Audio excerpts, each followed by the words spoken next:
हाँ जी, spring board की online class में आपका एक बार फिर स्वागत है। हम अभिलेखों की श्रृंखला पढ़ रहे थे पहले, आज उसको थोड़ा और आगे बढ़ाते हैं। आप घर पे होंगे, सुरक्षित होंगे, पढ़ाई कर रहे होंगे, ऐसी मैं आशा करता हूँ। कितनी कर रहे हो तो आप ही जानो। सुरक्षित ही होंगे। मारवाड़ी में कहा होता है, अदावना जी किए गुंजा। तो वैसे ही क्या होना है, आपके आराम से बैठे ही होंगे आप घर के ऊपर, घर में। और मेरे हिसाब से तो घर छोड़ देना चाहिए, अब वापस आ जाना चाहिए, अपने गुफाओं की तरफ लौटना चाहिए और पढ़ाई करनी चाहिए उनके अंदर आके। दिलीप सर जो बात कहते हैं हमेशा की, पढ़ाई हुई है जो शांति काल में होती है। हालांकि सरकार ने तो और आगे बढ़ा दिया। सरकार ने कहा 31 अगस्त तक आप स्कूल, कॉलेज, कोचिंग जो भी मतलब एजुकेशनल चीजें जो भी होती है वो सब बंद रहेगी। पहले ये था कि अपने राज्य राज्य सरकार थोड़ी यूं तेज पड़ रही थी, इनको ये लग रहा था कि हम खोल देंगे। पर राज्य सरकार तो आजकल अपनी आत्मनिर्भर हो रखी है, मतलब पता ही नहीं चल रहा है सरकार है या नहीं है। तो इनके तो कौन खोले कौन नहीं खोले। सेंटर वाले पड़े जो, उन्होंने कहा कि भाई साहब 31 अगस्त तक तो ये सब आपके बैन रहेगा। पर बीच में कल सरकार ने एक, केंद्र सरकार की एक वो पॉलिसी जरूर आई, नई शिक्षा नीति आई, पढ़ी होगी आपने भी, ध्यान दिया ही होगा। तो उसमें उन्होंने कई शिक्षा की बातें की, तो उससे थोड़ा सा उस शिक्षा नीति को पढ़ के आप में थोड़ा यूं रुझान बढ़े कि पढ़ाई की जाए। थोड़े दिन पहले अपने आरएस का रिजल्ट आ गया, आरएस वाला मेंस का जब रिजल्ट आया तो आसपास में आपके खूब सारे भाई बहन जो पास हुए होंगे, उनको देख के आप में जोश आता होगा। दोनों तरीके के जोश आते हैं, पॉजिटिव नेगेटिव दोनों प्रकार के। कई बार कोई अच्छा बंदा सिलेक्ट होता है तो अपने को लगता है कि यार ये भैया जैसे पढ़े थे वैसे मैं भी पढ़ूंगा और मैं भी सिलेक्ट हो जाऊंगा। कई बार अपने को देख के लगता है इसका हो गया तो मेरा भी हो जाएगा, अपना दोस्त कोई ऐसा हो जाता है तो वो भी लगता है। तो दोनों प्रकार से आप पॉजिटिविटी अंदर अपने अंदर तो ला ही सकते हैं। तो वो जो भी, और नया नया रिजल्ट आता है और नए नए लोगों को पास हुए देखते हैं, अपने अंदर खुद के अंदर जब आता है कि हमें तैयारी करनी है, तो मतलब थोड़े दिन तो वो वैसे वाला माहौल सा रहता है, मैं किताबें फाड़ दूंगा, सब कुछ ही कर लूंगा अपन। हालांकि होता वो मसानिया वराग ही है, ये थोड़ी देर के लिए रहता है, बाद में हट जाता है।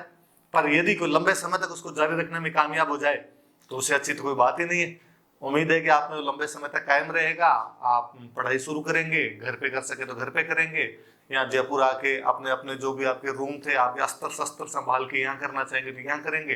कोचिंग आज नहीं तो कल खुल जाएगी, तब पढ़ लेंगे अपने कोचिंग में तो आके। पर जो सेल्फ स्टडी की हमेशा जो बात ही करते हैं कि भाई सबसे अच्छा साधन वो सेल्फ स्टडी वाला होता है, पर होता नहीं है, हम कर नहीं सकते, दिक्कत वहां पर आ जाती है। बाकी यदि खुद पढ़ाई करे तो उससे अच्छा तो खुद होता ही नहीं, पर अपने बेलखने होते हैं तो अपने से पढ़ाई होती नहीं, इसलिए कोचिंग की आवश्यकता पड़ती है, कोचिंग आना पड़ता है। और कुछ कोचिंग जो होती है वो आपके सेल्फ स्टडी का जो कार्यक्रम होता है उसको थोड़ा सरल बना देती है, टुकड़ों में तोड़ देती है चीजों को, तो आपसे थोड़ा ईजी हो जाता है। पर चूंकि वो परिस्थितियां नहीं है तो आप तो आइए अपने। और मैं तो आजकल कोचिंग की तरफ जाता हूँ, तो मैंने शायद पिछले वीडियो में बताया था, आजकल तो स्टूडेंट खूब खूब ही स्टूडेंट मिल जाते हैं। और बस यूं बंद दिख रहा है, बाकी जब बाहर निकलते हैं तब तो ट्रैफिक जैम सा रहता है, तब लगता है कि यार वो लोगों का भय अंदर वाला तो निकल ही गया, लोग डरने तो बंद ही हो गए। हाँ ठीक है, जो थोड़ा ध्यान रखने वाली चीजें थी वो जरूर लोग ध्यान रख लेते हैं कि भाई मास्क लगा लिया, थोड़े दूर ही खड़े रहते हैं, थोड़े झिझकते हैं, उतने आराम से नहीं मिलते लोगों से। अब तो वो तो अपने भी ध्यान रख लेंगे, अपने को बाहर निकलना ही क्यों है। अपना कमरा जिंदाबाद है, अपने जिंदाबाद, किताबें जिंदाबाद है, वहाँ पढ़ाई करनी है तो वो तो अपने पढ़ाई तो कर ही सकते हैं। तो यदि आप घरों के अंदर बैठे हुए हो तो आइए अपने कमरों में लौटिए, बर्फानी बाबाओं की तरह तपस्या कीजिए। तपस्या ही होती है अपने आप में पढ़ाई क्या है। और उस तपस्या में हम जो सहयोग दे सकते हैं, इस जिस भी किसी भी माध्यम से, वो चल ही रहा है। इतने दिनों से आपकी करंट की क्लासें, टेक्नोलॉजी क्लासें होती है, शायद आप वो पढ़ ही रहे होंगे, करंट सबसे अधिक आवश्यक है तो ज्यादा अच्छे से पढ़ रहे होंगे। विकास सर की लगभग डेली क्लास आई जाती है उनकी, राजस्थान गवर्नमेंट की पॉलिसीज पे, इंडियन गवर्नमेंट की पॉलिसीज पे, तो उनको अच्छा सा तैयार करें आप चीजें। अंतोगत्वा कई बार क्या स्टूडेंट ये सोच लेता है करंट अभी क्यों पढ़ूं, मैं बाद में पढ़ लूंगा। नहीं, पढ़ना एक प्रक्रिया का हिस्सा होना चाहिए, ये नहीं कि ये चीज तब पढ़ी जाएगी, ये चीज तब पढ़ी जाएगी। और वैसे ये जो सिविल वाली तैयारी होती है तो एक पैकेज है, और वो पैकेज एक साथ ही लिया जा सकता है, उसमें यूं अलग अलग नहीं होती कि ये मैं प्री का अलग करूंगा, मेंस का अलग करूंगा, इसमें करंट अलग पढ़ूंगा, मेंस वाले सब्जेक्ट अलग पढ़ूंगा, इंटरव्यू की मैं बाद में तैयारी कर लूंगा। तो मैं तो अब देखता ही हूँ आजकल वो इंटरव्यू के लिए कोई पर्सनल गाइडेंस के लिए कोई स्टूडेंट आ जाता है, तो किसी के अपना डिस्ट्रिक्ट ही तैयार नहीं होता, कि दिलीप सर वाले वीडियो में कहना पड़ा कि सबको अपना डिस्ट्रिक्ट तैयार करना पड़ेगा। इसका मतलब कितना सतही जानकारी है कई चीजों की, कि आपको अपना डिस्ट्रिक्ट ही एग्जैक्टली तैयार नहीं होता है, कि डिस्ट्रिक्ट कौन सा है कौन सा नहीं है। स्टूडेंट को ये भी नहीं पता होता कि हमारा सांसद कौन है, हमारा विधायक कौन है। शायद जब भी आप वीडियो सुन रहे होंगे तो आप में से भी कई होंगे मन में आएगा कि हाँ यार कौन है। हालांकि लड़कों के मामले में तो रहता है, लड़कों को ज्यादातर याद रहती है ये चीजें, लड़कियों वाले मामले में पॉलिटिक्स में उधर रुचि नहीं होती तो उनके याद नहीं रहती ये चीजें। तो सब चीजें पढ़ने की होती है, धीरे धीरे पढ़ाई हो जाती है, सब तैयारियां एक साथ ही चलती रहती। तो आज जब हम अभिलेख वाली श्रृंखला पढ़ रहे थे तो उसमें हम और आगे बढ़ेंगे। तो आज हम अभिलेख पढ़ेंगे। तो कौन से अभिलेख पढ़ेंगे? तो जो पहला अभिलेख लिखा हुआ है यहाँ पर वो लिखा हुआ है सामोली अभिलेख लिखा हुआ है 646 ईस्वी का। सामोली इंस्क्रिप्शन है 646 एडी का। दो तीन बातें सीधी सीधी सी होती है कि एक तो सामोली कहाँ, तो सामोली उदयपुर के अंदर एक जगह पड़ती है, भोमट वाले क्षेत्र में उदयपुर के अंदर एक जगह पड़ती है। वहां का एक इंस्क्रिप्शन मिला है सामोली का 646 एडी का, 646 ईस्वी का हमें एक अभिलेख मिलता है। अभिलेख होता है तो सीधी सी बात, इतने दिन तो अभिलेख आप पढ़ रहे हो तो आप जान ही गए होंगे क्या जानकारी देते, कौन से राजा के टाइम का है, कोई इकोनॉमिक कंडीशन बता देता है, सोशल कंडीशन बता देता है, कौन सी भाषा के अंदर, ये सब है। तो पुराने ज्यादातर जो अभिलेख वगैरह संस्कृत भाषा के अंदर मिलते हैं, तो अपने यहाँ पर भी यही संस्कृत भाषा का अभिलेख है। और कल तो नई इकोनॉमी उसमें एजुकेशन पॉलिसी में कहा और कि संस्कृत को हम बढ़ावा देंगे, बढ़ावा दे तो अच्छी बात है, किताबों तक सीमित नहीं रहनी चाहिए। इतने सालों तक पहले भी कहते थे बढ़ावा देंगे, पर हम पढ़ते से ज्यादा कुछ सीखे नहीं। यदि उसे आगे सिखा पाने में यदि कामयाब रहे तो इससे भला कुछ हो ही नहीं कि हमारा जो प्राचीन ज्ञान है वो पूरा का पूरा इन भाषाओं के अंदर भरा पड़ा है और हम उसको ढंग से एक्सप्लोर ही नहीं कर पाए अभी तक। मतलब कितनी बुरी सी बात है कि हमारे जो पुरानी भाषाओं के अभिलेख थे वो गौरों ने पढ़े थे और गौरों ने पढ़ के उनका इंग्लिश में ट्रांसलेशन किया था और उस इंग्लिश के ट्रांसलेशन को बाद में हमने पढ़ा और बाद में हमारे लोगों की रुचि इसके अंदर जागी, लोगों ने संस्कृत भी सीखी और वो अभिलेख पढ़ने शुरू किए। तो यदि थोड़ा इस दिशा में ज्यादा वेटेज बढ़े तो ज्यादा अच्छे से हम कर पाएंगे। मेरे तो खुद के जीव में रहती है और मैं शायद इस बार कि अपने भाई एमए संस्कृत के अंदर करनी है, तो संस्कृत तो अपने को आनी चाहिए, अपने देश की भाषा रही है, पुरानी भाषा रही है, वो नहीं है फिर मतलब ही क्या है। तो शायद संस्कृत सीख जाएंगे थोड़ी ज्यादा ढंग से तो अभिलेख वभिलेख अपने ढंग से पढ़ लेंगे। अब तक तो इनको हिंदी इंग्लिश में पढ़ते हैं, बाद में एग्जैक्टली संस्कृत में पढ़ेंगे अपने इनको। तो ये एक संस्कृत भाषा का अभिलेख है। कौन से राजा का? तो एक गुहिल राजा का अभिलेख है, शिलादित्य नाम का गुहिल राजा है, उसका अभिलेख है। मेवाड़ उदयपुर की जैसे बात है, मेवाड़ में गुहिल वंश हुआ करता था, तो गुहिल राजा होगी, गुहिल वंश का राजा का नाम है शिलादित्य। अब जैसे आप गुहिल राजा शिलादित्य देखते हो तो आपके दिमाग में कई बातें आती है कि अक्सर हम पढ़ते हैं कि जो गुहिल से जिससे वंश शुरू हुआ था, गुहिल वंश शुरू हुआ था, हम तो उसके बारे में पढ़ते हैं कि वो जो गुहिल था उसके पिताजी का नाम भी शिलादित्य था और वो वल्लभी के राजा थे, ऐसी कई जानकारियां पढ़ते हैं। पर ध्यान रहे ये शिलादित्य वो शिलादित्य नहीं, वो वल्लभी वाला जो शिलादित्य बात करते वो नहीं, ये गुहिल की पीढ़ी के अंदर हुआ है। ये गुहिल की पीढ़ी में 5वां बंदा था। गुहिल के बाद में एक राजा हुए भोज के बाद में एक राजा हुए महेंद्र के बाद में एक राजा हुए नाग, और नाग के बाद में जो 5वां इनका वंशधर हुआ था, इनका जो 5वां वंशज हुआ था वो शिलादित्य, और इस शिलादित्य का अभिलेख मिलता है सामने। बड़ी जोरदार सी चीज मिलती है अभी से। जब ये अभिलेख मिला और 646 ईस्वी का जब ये अभिलेख मिला तो इससे पता चला कि गुहिल का टाइम पीरियड क्या रहा होगा। और अपने ज्यादातर इतिहासकारों का सीधा सा सिस्टम है कि ये 5वां राजा, इससे पीछे 4 और रह गए, कितने कितने साल का राज्य माने उनका कि गुहिल आगे ठहरे कहां पर, तो कहा लगभग अपने 20-20 साल का राज्य तो एक राजा का मान लो। तो पहले 4 हो गए, 4 में 20-20 साल राज किया होगा, लगभग 80 साल राज किया होगा। 80 साल राज किया तो 646 में से अपन 80 जाएंगे तो वो आएगा अपने 566। तो अपने जो ये बात पढ़ते रहते हैं कि भाई गुहिल वंश है, उसकी स्थापना 566 ईस्वी में हुई थी, 566 एडी के अंदर हुई थी, ये इस अभिलेख के आधार पर तय की गई।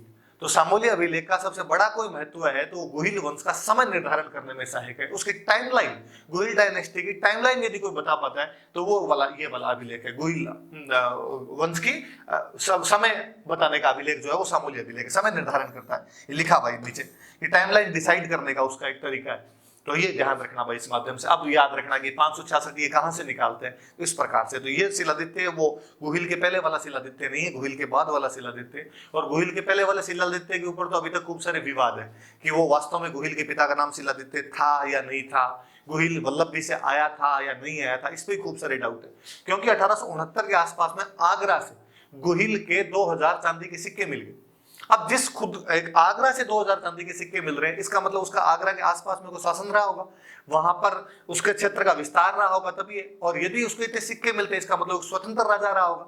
जबकि हम जो स्टोरी पढ़ते हैं वो ये पढ़ते हैं कि भाई वो तो उनके पिता का राज्य समाप्त हो गया था, उसके बाद मेवाड़ आए थे, मेवाड़ में उन्होंने राज्य स्थापित किया था। वो भगवान जाने क्या बात है क्या नहीं, उसमें इतिहास करोगे कई अलग अलग मत है, कई मतभेद है उसके अंदर। पर ये आपने ध्यान रखे कि ये जो शिलादित्य है ये उस गोहिल का 5वां वंशधर है। 646 का अभिलेख है, 20-20 साल पीछे का टाइम पीरियड निकाले तो गोहिल का टाइम पीरियड है वो 566 ईस्वी जाके अपने ठहरता है, तो वो बताने का। पर अभिलेख और क्या जानकारी देता है? वास्तव में अभिलेख ये तो हमने उससे एक इनडायरेक्टली तरीका निकाला कि इसके माध्यम से कैसे हम निकाला जा सकता है। अभिलेख कई दूसरी चीजें बताता है। अभिलेख कहता है कि वटनगर से कोई महाजन आए थे। अब बात आएगी वटनगर कौन सा है, तो ये वटनगर जो है ये सिरोही के अंदर जो आपकी जगह पड़ती है बसंतगढ़, जो हम पढ़ते हैं कि कुंभा ने वहां पर एक किले का निर्माण करवाया था, उस बसंतगढ़ का ही पूरा नाम वटनगर है। कहते हैं वट के पेड़ ज्यादा इसलिए किसी टाइम इसको वटपुर कहते थे, और वटपुर से बाद के अंदर वटनगर भी बन गया, किसी ने वटनगर कह दिया तो वो वटनगर या वटपुर कह दो। वहां से महाजन समुदाय, महाजन मतलब बाणी, पैसे वाले लोग, धनी लोग, वो आए। उनका जो मुखिया था, ये एक तो व्यापारियों के जो भी मुखिया हुआ करते थे उनको बोलते थे, अपने प्राचीन काल से एक नाम बोलते थे महतर। तो उनका जो महतर था उसका नाम था जैतक, और जैतक ने यहाँ पर एक मंदिर का निर्माण करवाया था। मंदिर कौन सा? अरण्यवासिनी देवी का मंदिर। अरण्यवासिनी देवी का मंदिर करवाया। कहां पे करवाया? जावर के अंदर करवाया, इसलिए जावर माता बोलने लगे। अपने माता जी का मंदिर जिस जगह पर होता है वो बोलने लग जाते हैं। तन्नोट में माता जी का मंदिर है तो उन्होंने तन्नोट माता कह दिया। सुंदा की पहाड़ी पर माता जी का मंदिर है तो हमने उनको सुंदा माता कह दिया।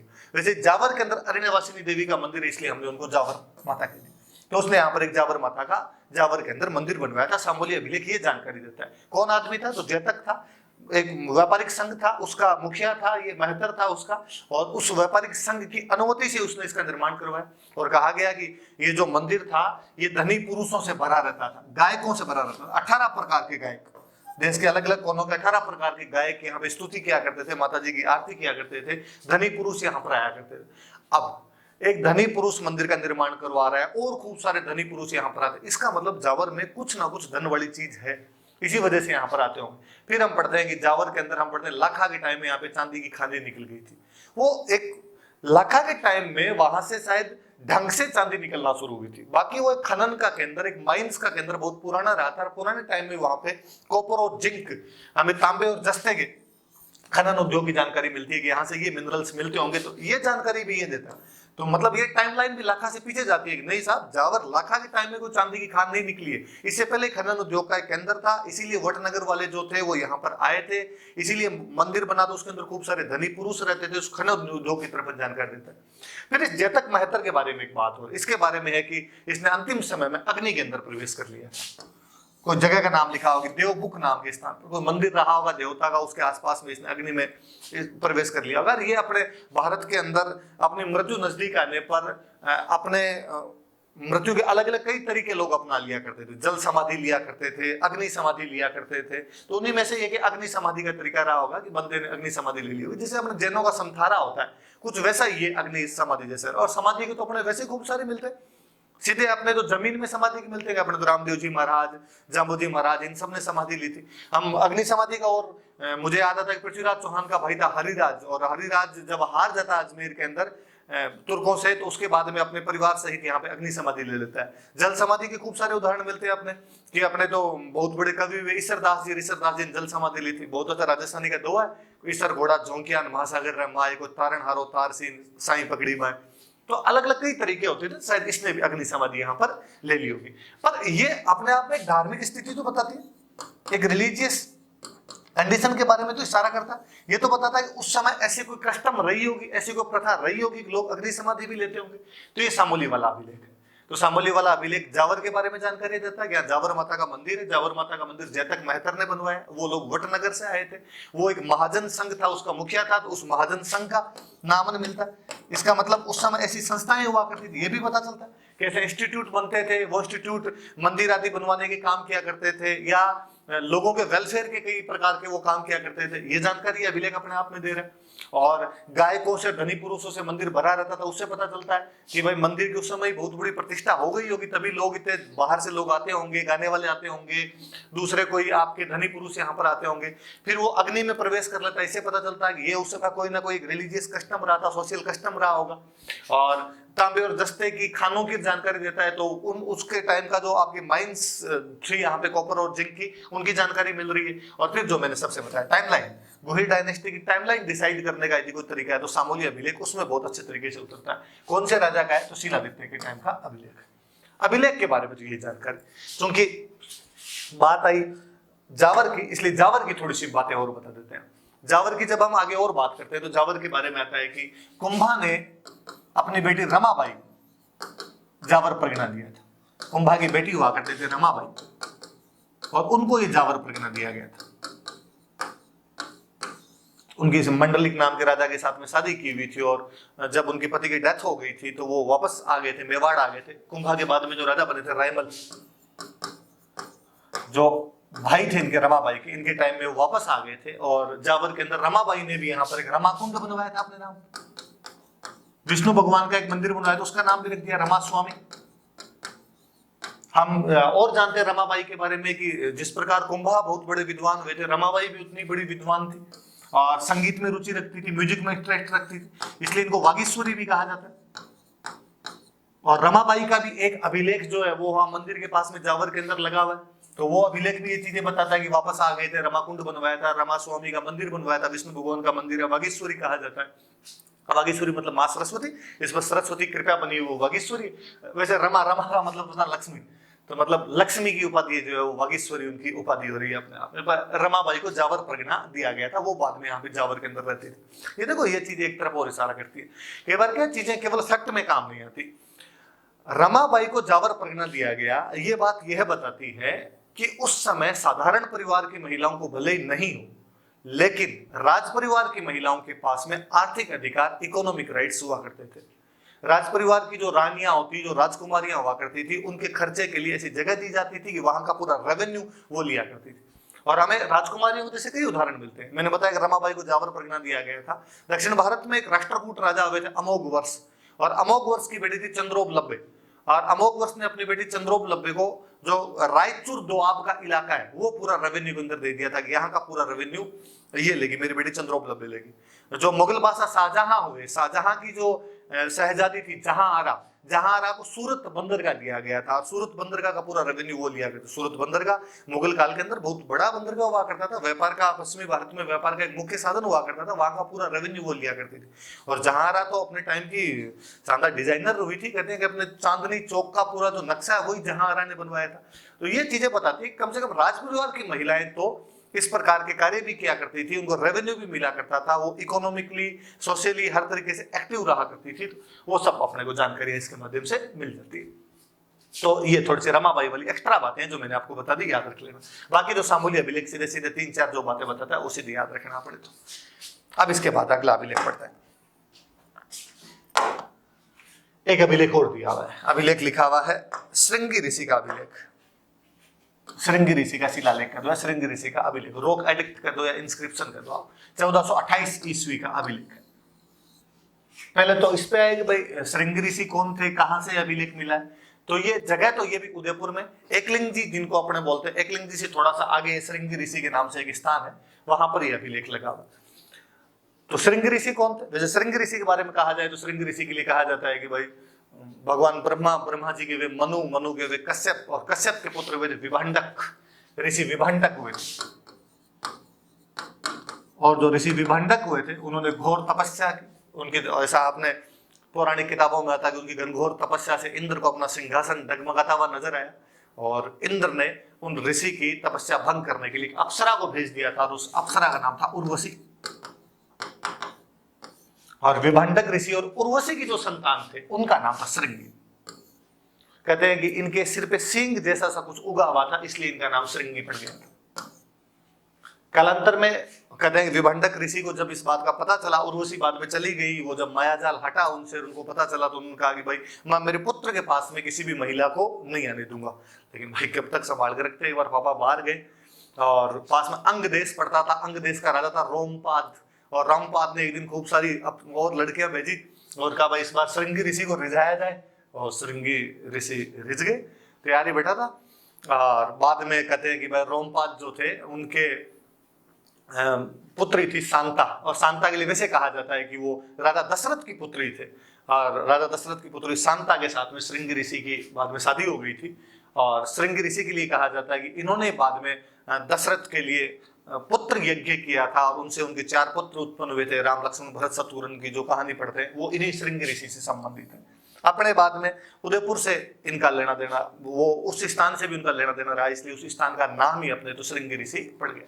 तो वो श्रृंगी ऋषि जो है उनका उनके स्थान से एक अभिलेख अपने को मिला 1428 ईस्वी का। तो याद रखना श्रृंगी ऋषि, तो याद रखने वाली बात है। भगवान राम जो पैदा हुए थे उनके लिए जो यज्ञ राजा दशरथ ने जो यज्ञ करवाया था, उस यज्ञ को संपन्न करने वाले कोई ऋषि थे, तो वो जो ऋषि हुए थे वो श्रृंगी ऋषि हुए थे। तो पूजनीय प्रातःस्मरणीय है।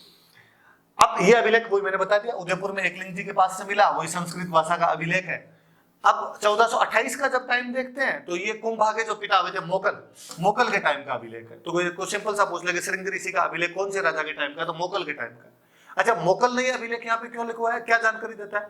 तो पता चलता है कि मोकल की एक बाघेला रानी थी, गुराम्बिका। बाघेला सोलंकी राजपूत होते हैं गुजरात में, जो सोलंकी थे उनकी एक ब्रांच हुआ करती थी बाघेला, और वो एक रानी थी गुराम्बिका नाम की। उनकी मृत्यु हो गई थी, तो उनकी मुक्ति के लिए पीछे यहाँ पर एक कुंड का निर्माण करवाया गया था। तो उस कुंड के निर्माण की सूचना देने के लिए जो अभिलेख लगवाया गया था वो श्रृंगी ऋषि का अभिलेख है। तो यहाँ पे कुंड का निर्माण करवाया गया था बाघेला रानी गुराम्बिका की मुक्ति के लिए। किसने करवाया? तो मोकल ने करवाया। फिर मैंने पहले भी कभी बताया होगा कि राजा महाराजा जब ऐसे अभिलेख लगवाते तो वो जो जानकारी एग्जैक्टली देनी है वो तो देते ही थे, उसके अलावा अपने पीढ़ियों की थोड़ी बातें और बता देते। तो इसमें बेसिकली 4 राजाओं की जानकारी मिलती है अपने को, हमीर, छत्र सिंह, लख सिंह और मोकल। लख सिंह मतलब अपना जो लखा है वो, इनकी जानकारियां मिलती है। तो हमीर की जानकारी मिलती है इससे अपने को छत्र सिंह की जानकारी मिलती है, लख सिंह की, और मोकल तो था ही तो मोकल की जानकारी मिलती है। हमीर अपने जानते हैं कि जो राणा शाखा का इनका पहला राजा हुआ था सिसोदिया, जहां से नाम लगने लगता है, वो जो पहला राजा हुआ था चित्तौड़गढ़, हमीर ही था। तो हमीर की सब जगह बहुत प्रशंसाएं मिलती। कुंभा की प्रशस्तियों में, कुंभा किताबों में उनको विषम घाटी, पंचानन और वीर राजा कहा गया है। वो जो हमीर थे उनके बारे में कहा है कि उन्होंने जीलवाड़ा जीत लिया था, राजसमंद में जो अपने जीलवाड़ा नाम की जगह वो जीत ली थी। ईडर और पालनपुर, गुजरात के अंदर ईडर और पालनपुर जगह पर थी, ये जीत लिया था तथा भीलों को हराया था। जहां पर भीलों को हराने वाली बात है कि उन्होंने भीलों को हराया था, उस जगह लिखा कि वो भील गुफा के अंदर रहते थे। ये उस समय की सामाजिक स्थिति की तरफ वर्णन करती है कि भाई भील जो है वो पहाड़ों के अंदर गुफा वगैरह बनाकर रहते होंगे। तो ये एक सोशल कंडीशन बताती है भील जनजाति। और भील चूंकि हमेशा से युद्ध प्रिय कौम रही, तो हो सकता है वो इन क्षेत्रों में उजाड़ करते हो, लूटमार करते हो, तो राजा ने उनको रोकने की कोशिश की, उनके उपद्रवों को शांत किया, इसलिए अभिलेख के अंदर लिखा कि भीलों को रहे। छत्र सिंह आया, छत्र सिंह ने मालवा का कोई प्रांतपति था अम्मीसा, उस अम्मीसा को यहाँ पर हराया था। तो मालवा के अम्मीसा को हराकर बेचता है। अम्मीसा की बातें तो मैंने आपको और जो कुंभा वाले अभिलेख पढ़ाए थे उनके अंदर भी अम्मीसा की जानकारी मिलती है, वहां पर भी ये लिखा हुआ है कि छत्र सिंह ने उसको हराया था। फिर लखा, जो अपना लखा है, लखा के बारे में जानकारी है कि लखा 3 जगह, काशी, प्रयाग और गया, हिंदुओं की त्रयस्थली, यज्ञों की त्रयस्थली।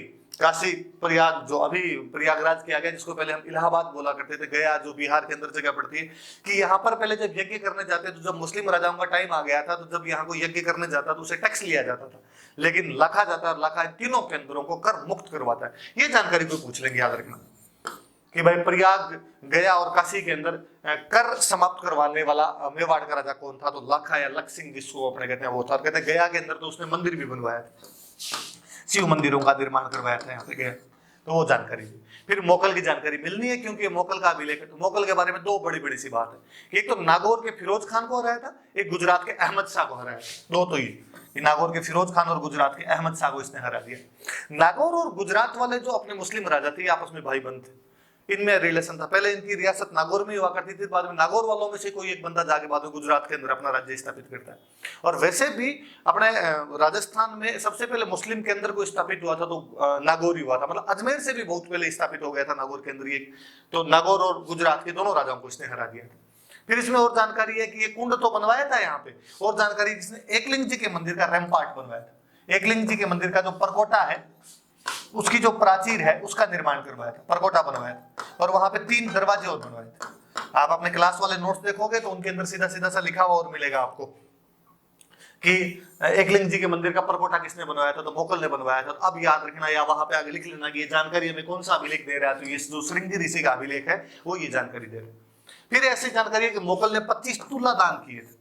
तुलादान मतलब तुला में एक तरफ राजा बैठ जाता, उधर साइड के अंदर सिक्के रखते, अब वो सिक्के जो राजा की औकात है उसके अनुसार हो जाएंगे।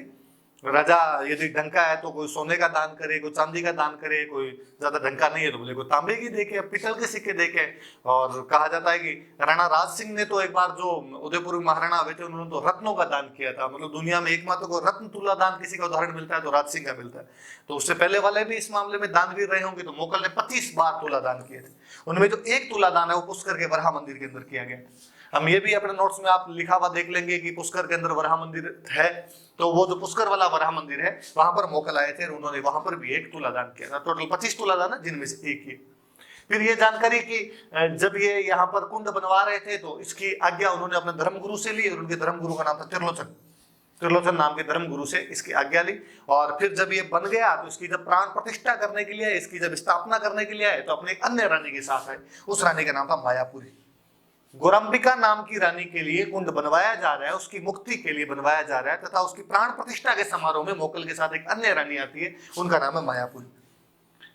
हम पढ़ते हैं कि मोकल जो कुंभा के पिता थे, कुंभा की मम्मी का नाम था सौभाग्यवती परमार। तो एक मोकल की एक रानी का नाम और पता चलता है कि सौभाग्यवती परमार थी। तो कुल मिला के 2 इस अभिलेख से, एक कुंभा की मम्मी थी वो वहां से अपने को मोकल की 3 लुगाइयों के नाम तो पता चलते ही कि गोरंबिका थी, एक मायापुरी थी और एक सौभाग्यवती परमार थी। तो ये भी थोड़ा ध्यान रखना है। कौन सी रानी की जानकारी है? तो गोरंबिका की जानकारी है और इस मायापुरी की जानकारी है।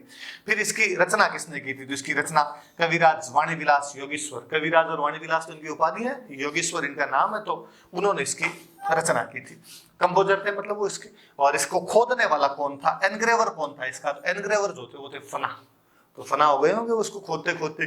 तो ये भाई आपके श्रृंगी ऋषि वाला जो अभिलेख है। इस अभिलेख की सबसे पहले जानकारी अपने को ओझा जी देते हैं, राजस्थान के मूर्धन्य इतिहासकार महामहोपाध्याय गौरीशंकर हीराचंद ओझा इसकी सबसे पहले जानकारी देते हैं। पर इसकी एडिटिंग करने का यदि किसी ने काम किया था तो अक्षय कीर्ति व्यास थे। अक्षय कीर्ति व्यास वही, आप नोट संभालोगे तो आपको वापस मिलेगा। आहड़ के अंदर जो खुदाई करने वाले बंदे थे अपने अक्षय कीर्ति व्यास, उन्होंने इसकी एडिटिंग की थी बाद में अक्षय कीर्ति व्यास ने। और वो जो पिछला वाला अभिलेख बताया सामोली वाला अभिलेख भी ओझा जी ने वहां से सामोली से प्राप्त करके अजमेर के अंदर रख दिया था। तो ओझा जी का अपने राजस्थान के अभिलेखों को संग्रहित करने में बड़ा इस मामले में योगदान रहा है।